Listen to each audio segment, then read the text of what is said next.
All right, so I think we've got another testimonial today. Let's see, who do we have? Who do we have next? Thomas, my man, how you doing?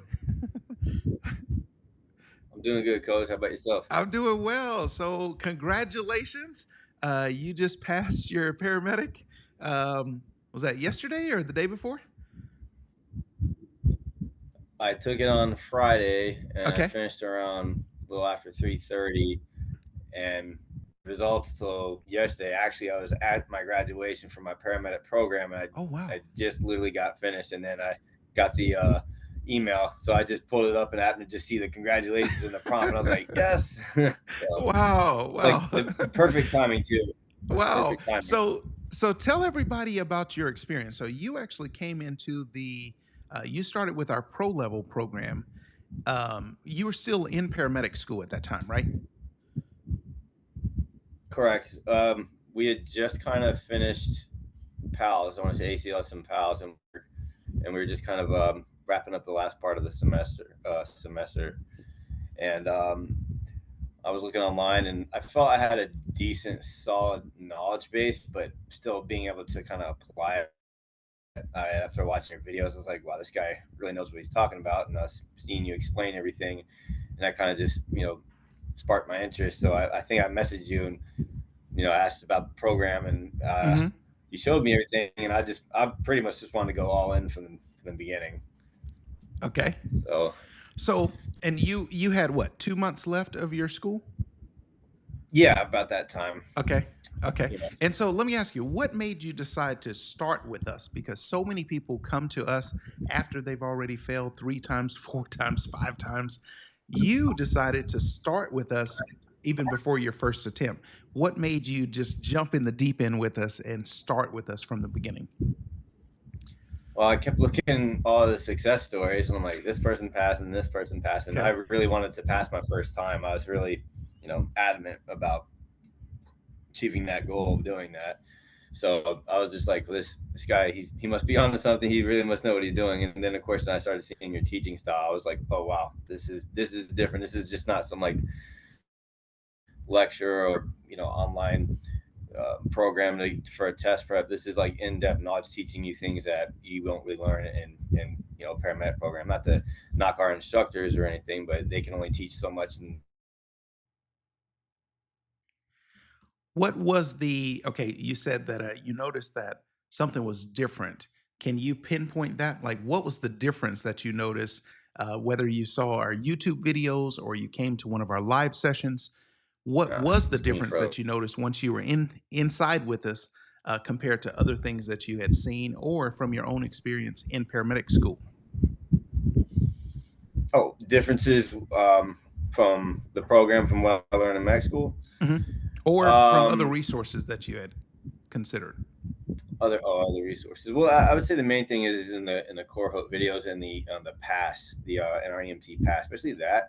When you started getting into the whole buckets thing, and I'll tell how that came into play later in the test. I was like, okay, this looks pretty interesting. I was like, oh, it's a patient assessment, but the way he's doing it is being very systematic, in the way you Mm, approach questions with it. So actually, just going through that and learning how to be systematic and applying that to questions and how to like diagnose and break things down, it did play a huge role in the actual test itself. So that there, it's worth its weight in gold if you just fall through and do it. Do it to the T. And in the okay. core hope videos, I enjoyed watching those because seeing you break down and getting to the minor details.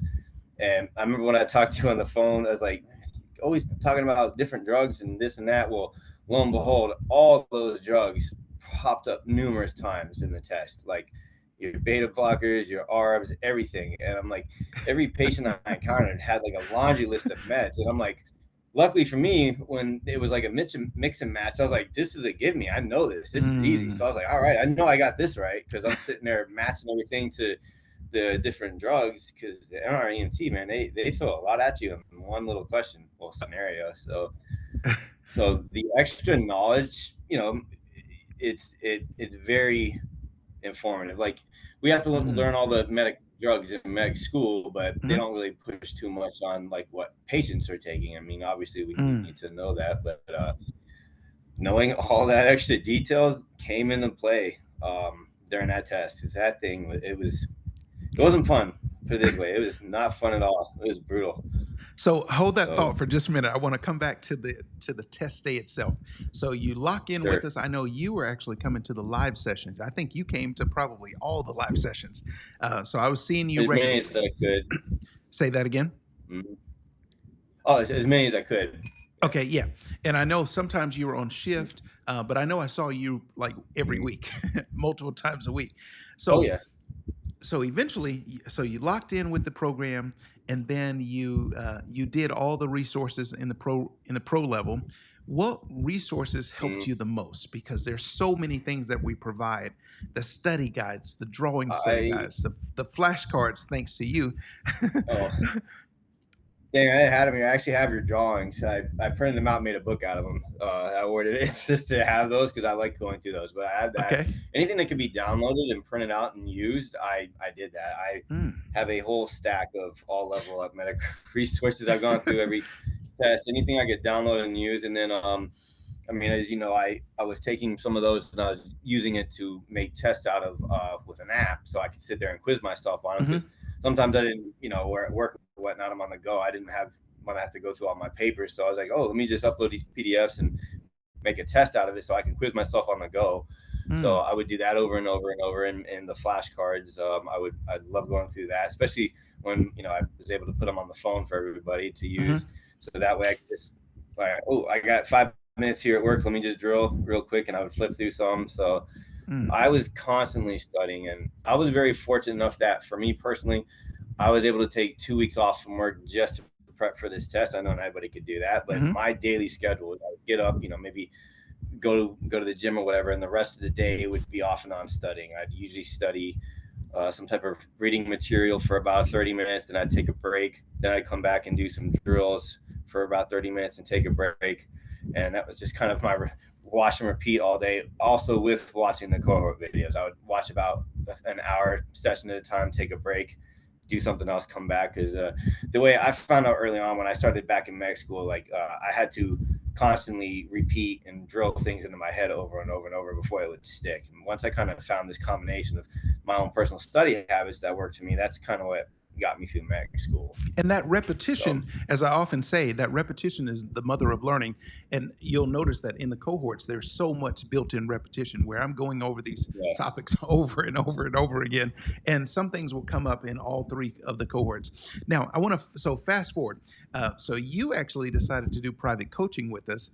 And so you and I got to work together one on one, what, 2 days before your test, I believe? yes, Okay. yes. I was thinking, I was like, I want an ultimate fail safe. Let me just go through and run things by coach, and if he gives me the nod, I'll go ahead and test. So let me So ask I you. So yes, for those that are considering it, or maybe they are at the point where they need that, tell everybody what was the private coaching session like, where you and I are just working together for 2 hours, just going through questions and all of that, doing reviews. What was that like for you? it was very useful because we got to drill on anything I wanted to drill on, and I'm very glad we went through PALS and ACLS because that did show up in the test, and I'll mention that later on when I talk about the test. But going through that and just going through questions and breaking them down multiple times really is good. And any question I had, you were able to answer. If I had well, what's this as compared to that, you would break it down and answer it for me. So I found that very useful too. And as we're going through and answering everything, I remember, I think I remember with the what was it? It was one of the ones. It was one of the shock or one of the jewel settings. I was like, no, I think it's this setting or whatever. And you had to Uh-huh. double check, and I was like, no, it was. So it was just very good to reinforce everything, and then to basically, I wanted to get your feedback whether or not you thought I was ready to take the test, and you Okay. basically said And that. so I remember at the end of our session, do you remember what I told you? So this is 2 days Oh, before your test. We're now at the end of our private coaching session, and I'm saying that you okay, you told and me. I are not going to talk anymore because your test is in 2 days. Do you remember what I told you? Well, one, you didn't want me to go on the live stream the night after or the next night because you wanted Uh me to take a break huh. the day before, and two, that you predicted I was going to pass, which I did. And so what it was is just getting to see you live, being able to interact with you over the preceding weeks, plus doing the private coaching session with you. I had a lot of opportunities to be able to kind of zero in on, okay, does he have it or not? And I've done this for, I'm 2 decades strong into this. I've worked with over 2,000 students. And so I've actually said, Thomas, you are ready. Go take the test. I believe we'll be announcing a brand new paramedic on Friday. Now, it took till Saturday because it took a while to get the results. But so now, fast forward to it's now the day of your test. And I want you to just tell us what was going through your head. How did you feel? What was it like walking into the exam center, sitting down at the test, coming out? Just kind of take us through that whole journey. Well, I definitely was like most people. I was nervous. Everybody is nervous, and they say they're not. I wouldn't believe them. But I walked into the test actually feeling confident, not cocky, but confident, because I thought to myself, I've done everything I could possibly do or think of to prepare for this test. If I don't pass it, it's just on me. I've done everything I could. So I actually felt really good going into the test. And this is just very funny. I remember going through the little intro of all the test questions, and then the proctor says I couldn't fill out my data dump until the Mhm. first question. So the first question pops up, and I Oh, look at it, and it is a very BLS question, and I'm like, you got to be kidding me! But it was awesome. It was what do we say, Coach, when somebody's in cardiac arrest? They're pulseless, apneic, and what's the other one? unresponsive. Unresponsive. That was Uh-huh. literally it. It was I saw this question as like a group of people are saying a person is pulseless, apneic, and unresponsive, Wow. no CPR started, Wow. and it's like, what do you do? So I looked at it and I'm like, oh, the answer is check for a pulse because I'm being suspect. So I just made that mental note, and then I wrote out my data dump and then came back to it and clicked it. And when I tell you this test went from 0 to 100 in a second, the moment after I answered that first question, it put me right into the scenarios. Like it was all gas and no brakes from there. So, but that was the very first question. I thought that was pretty interesting. I was Okay. like, wow, the first question is a very BLS question. And Sure. there were BLS questions in there that if you weren't paying attention, you would have just you would have picked something else. Okay. So, I would say the bulk of my tests was the scenarios, and these scenarios, and I'll just say this for anyone watching: there's no one app or site or app that can mimic the actual test. There are some that they're close and they're useful. Don't get me wrong, and they're great to sit for a 150 question test if you can. But the actual scenarios are so much more in depth and longer than what you would see in some of these apps. One scenario would be anywhere from 8 to 12 questions within that scenario between the on scene or en route, on scene, and then post scene. And I remember the on scene one. That's where I had my star set up, my 5-star medic method. I had all my buckets laid out, Mhm. and I remember they're asking questions, and I know I'm on, bucket one. I'm not even on scene yet, and one of the questions was trying to get me to answer something in bucket three. Had to do with Mhm. vitals and assessment, and I'm like, I haven't even I haven't even got there yet. So, and they're trying to already do that. Okay. So I was like, wow, their coach wasn't lying. They're trying to get you to pick outside the bucket. So I stayed within the buckets, and that was kind So of what he's talking about, my everybody, way. is I teach this thing called the 5 buckets, where I take the patient assessment for patient encounter medical, patient encounter trauma, and I combine it in my own framework called the 5 buckets. And I say that you need to know the order of the buckets because sometimes they'll be trying to get you to do things that are they show up in like bucket three, bucket four, bucket five, but you haven't addressed things from bucket one or two first. And going into the exam, having that kind of framework in your head, did it did you find that it was easier for the answer to just kind of jump off the screen at you? Oh, absolutely. I was Okay. filtering every question through, the 5-star Mhm. medic method, for sick, run sick, and buckets. I'm like, where am I at in my sequence here? Because Nice. the national is very systematic. So I would sit there, like I remember I finished with about, oh, I think I said I had about an hour left, but I Mhm. used my time and I was like a detective reading through these clues. But I remember, another example when they were trying to get me to answer something outside of the what step I'm in. It was I think it was an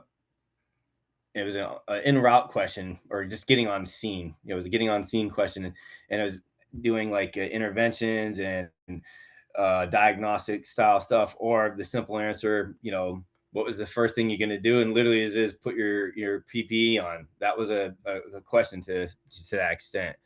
So I was like, wow, they're really, making sure your order of operations, so to speak. Sure. Um, Did the Now, as exam for the from actual, Oh, I'm sorry. Mhm. Go ahead. No, go ahead, coach. Did the exam feel familiar? Yeah, I Okay. mean, yeah, it did feel familiar. I felt like I'm, as long as I stay within the confines of how I've set myself up to do this, Mhm. I felt pretty confident answering it. Mm. The way they ask questions, though, you have to know pathophysiology, you have to know your ACLS, you have to Mm. know signs and symptoms of shock and everything you teach, because they ask it in a very unorthodox, over the top, backwards way, Sure. where you want like a simple textbook answer, but it's not going to come at you that way. The way they Mhm. present these questions, but the diagnostic questions, they give you enough information to differentiate between two out of the four that they list. And Mhm. one that came to mind in particular was, it was a patient, it was unresponsive. There's a It just said empty bottle of medicine bottle, some type of things, and it's leading you down the path of an opioid overdose, unresponsive. But when you Mm. start paying attention, I had to keep going back and forth, looking at the vials and looking at what they're telling me. I was getting ready to pick up, for the diagnosis portion, because every scenario is like, you take them and you kind of diagnose, and then you kind of go from there, from like Mhm. interventions and whatnot. But I was getting ready. It's like, oh, this is definitely opioid. But then I was like, wait a minute, something doesn't seem right here, because I'm looking at the heart rate's really fast. They said the skin was dry. Now, mind you, it didn't give me a BGL, and I think they did Mhm. that on purpose. And then I looked at the respirations, and it was like 38, and I'm like, Okay. this doesn't look like an overdose, because I'm like, I wanted to pick it, but I was like, that doesn't seem right. It would be very slow. And then it said the skin was like kind of dry and hot, and poor skin turgor. And then I went back and looked, and said the pupils were only 2 millimeters, and that was the Mhm. giveaway. I was like, okay, he can't be opioid with 2 millimeter pupils. Mhm. They'll throw in the pupil dilation. So I'll go back and look, and I like I said, opioid was at the top. I went down a bit. That was the one time where I jumped to it without going from the bottom up, because I Okay. usually go from the bottom up. And letter C was hyperglycemia. So everything looked like, oh, he's having a DKA, because the Okay. respirations was like 38. Now they didn't give you how he was breathing. He just said they were like 30 some odd respirations per minute. Okay. So I was like, okay, everything looks like this. If it walks like a duck, talks like a duck, I'm gonna pick it. And then with these scenario questions, no matter what you pick, it's gonna go the path it wants to go. It's not gonna like Mhm. adapt. So it turned out to be something to do with hyperglycemia with that Okay. patient. So I was like, yes, I got it right, Okay. because there was only one where I didn't guess the diagnosis right, and I was a little annoyed by it. But I did good, because when you're doing these scenario questions, like I said, what no matter what you pick, it's gonna go its pre-perceived, story. So Sure. I felt good, because I would get the right answers, and then I would, go to the next scene, and like, okay, great, I picked the right interventions. And the majority of these scenarios are all the TEI stuff broken into it, where it's Mhm. pick two, pick three, Mhm. drag and drop. And a lot of times too, it would list a laundry list of meds, and then you think you're going to go to what's the next step, and it's like, oh well, let's take all these meds and we'll just line them up here like six. I remember one had about six meds on it, and it's like, which one of these meds do? And it's mix and match. So, and it had anything from beta blockers to statins to Mhm. blood thinners. And if you didn't know these individual drugs, you could probably do a really good process of elimination. But knowing Mhm. them off rip, I saw that and I was like, oh man, okay, coach says lisinopril, this april all the time. I know what this is. Okay. So I felt great when I got those, because that was an easy one for me. But they would sprinkle that in there with every And you and I scenario. actually did some of those. We did some example questions like that in our private coaching session where we had a list of Hmm. meds and we needed to match the medication with the condition. So, in fact, did you find that the exam experience looked like identical to what we did in the private coaching? Oh, it lined up. Yeah, Yeah, it definitely lined up. sure. And yeah, you have to know those meds, because you want to get those easy points. Now, so fast forward, you're going through question after question. And sometimes you don't know the answer, and that's okay. And what I've always told you guys is I want you to have a system to follow even when you don't know the answer, right? And at least by having a system, more often than not, you'll get to the right answer. So you fast forward, you're now going through question after question, and then eventually the screen just, so I think or you tell the story about how many questions you got, and then the screen just goes blank. Tell us what First, happened I there. want to say, if it feels like time is going by very slowly when you're taking the test. But I would look up. I'm like, okay, because I had to use the restroom. I was like, I turn. What you can do is you can turn off the questions you're at and what time you're at.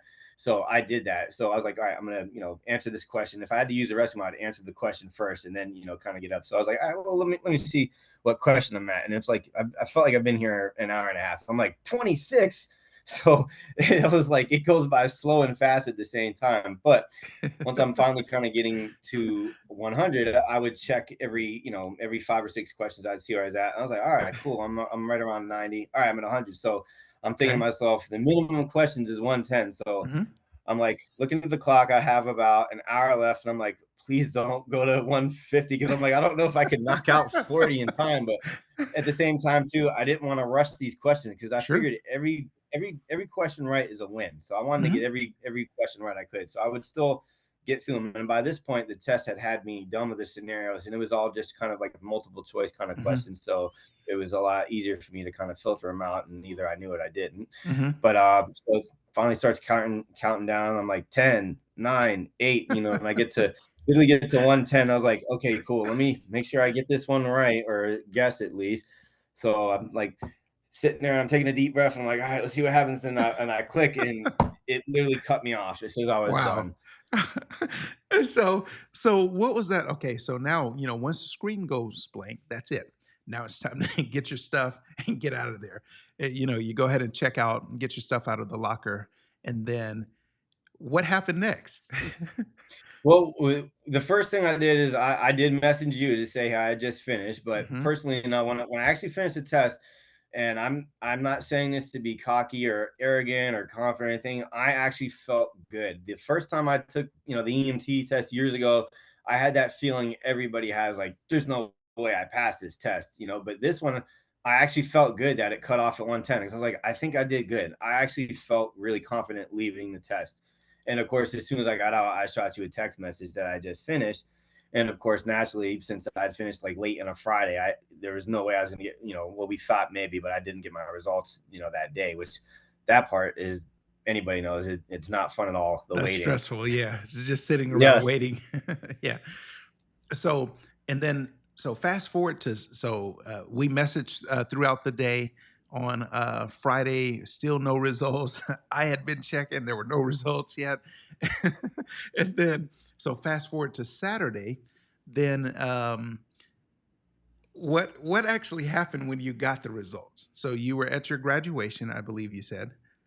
Yes, we Okay. had just finished graduation. I got, my folks in the car, and I was getting ready to start driving, and I was gonna Wow. pull my phone out 'cause I needed a GPS where we were gonna go eat. Okay. And I see the email, and it just across it says congratulations. Oh. So I'm like, freaking out in my car, and my dad's thinking I'm having a stroke. Actually, he's like, "You having a stroke?" So I hadn't told most of my family I was testing. I only told my mom. I didn't want Oh, to tell wow. anybody that I was testing. I didn't tell anybody the date or anything. I just figured Okay.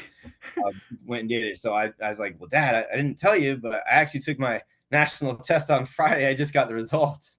So everybody was really happy. It was like the perfect timing. Like, I literally just finished graduation and then found out I passed.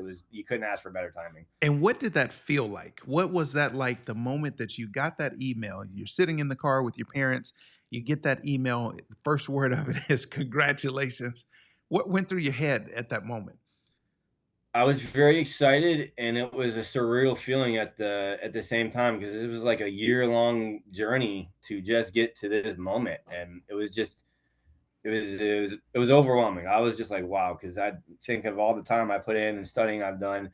But just from, going from the very beginning all the way through medical school to taking the test, and all of a sudden you find out you pass, and it's just weird. It's weird and fun, man. It's just so weird now because it's surreal. Because it's been weird because now I'm like I'm not studying like every day like I normally do. Now I am still following up on stuff, but it's just like it's so different now. I've actually passed it. It's still surreal and it still kind of hasn't hit me yet. But it's just like I said, in the moment, I was very excited, especially when I actually talked to you on the phone because you could tell I was talking a mile a minute.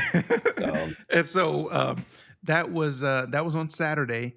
After you let me know, I think probably within the hour, I actually called you, and you were mhm. out to dinner, but you were so gracious to take the call and step away from the table for a moment. We talked for a few moments, and that's one of the things that we do in this community is we really make a big deal when somebody actually passes these exams. And so I called you, and, do you remember the conversation?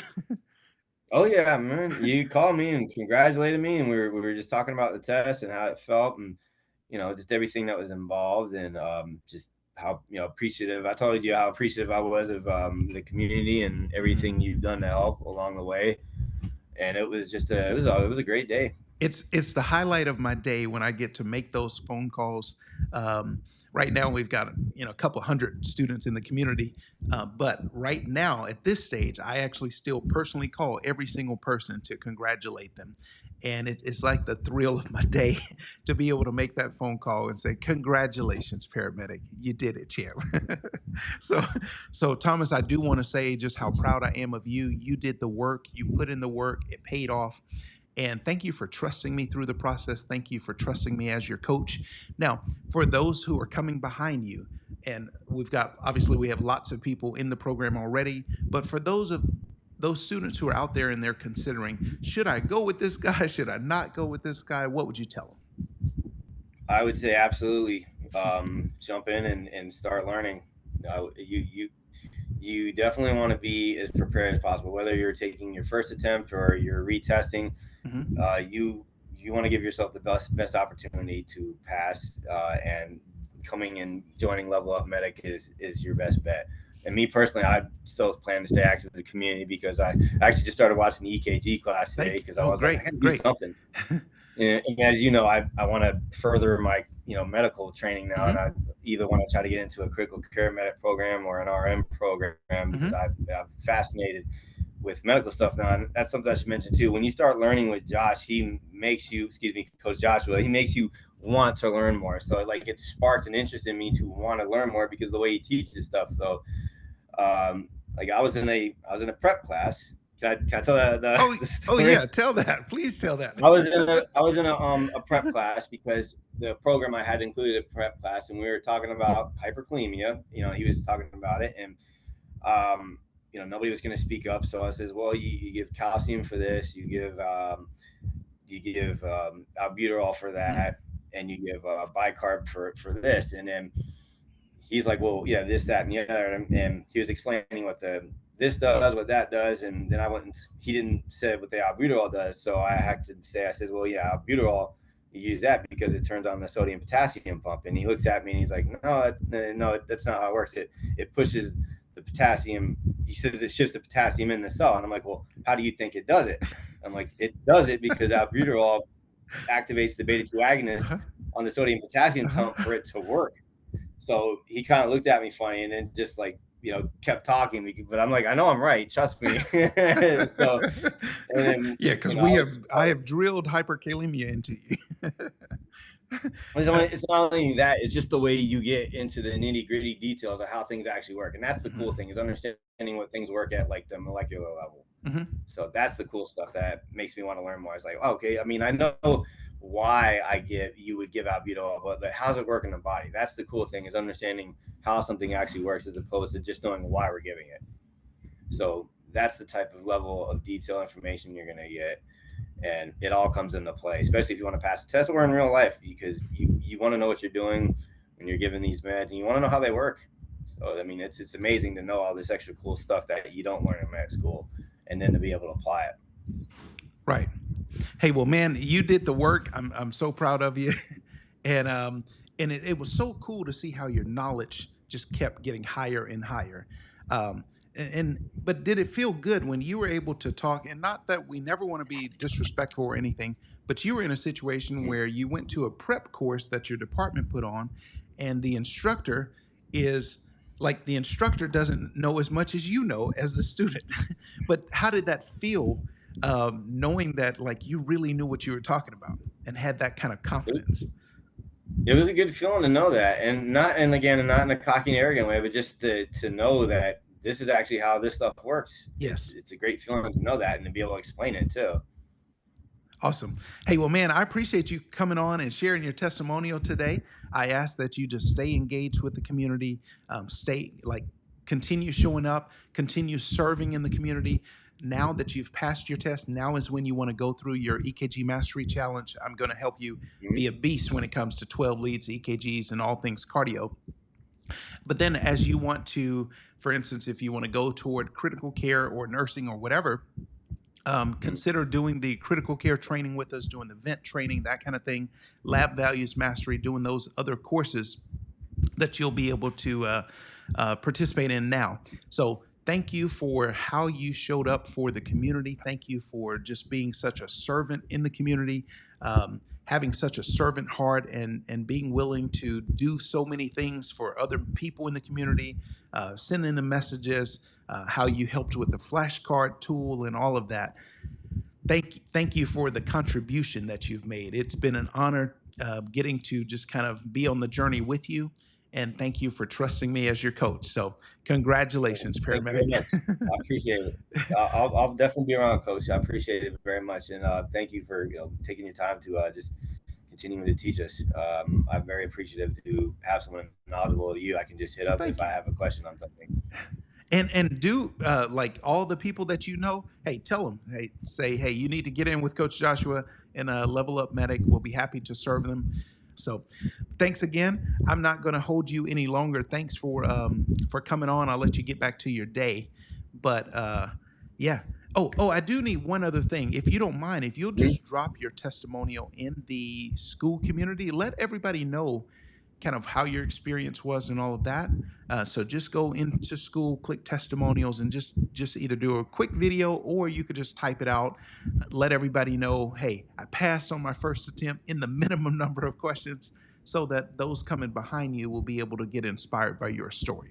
So thanks for all that you've done, and thanks for everything that you continue to do to help our community. Sure thing, Coach. Thank you. All right, my man.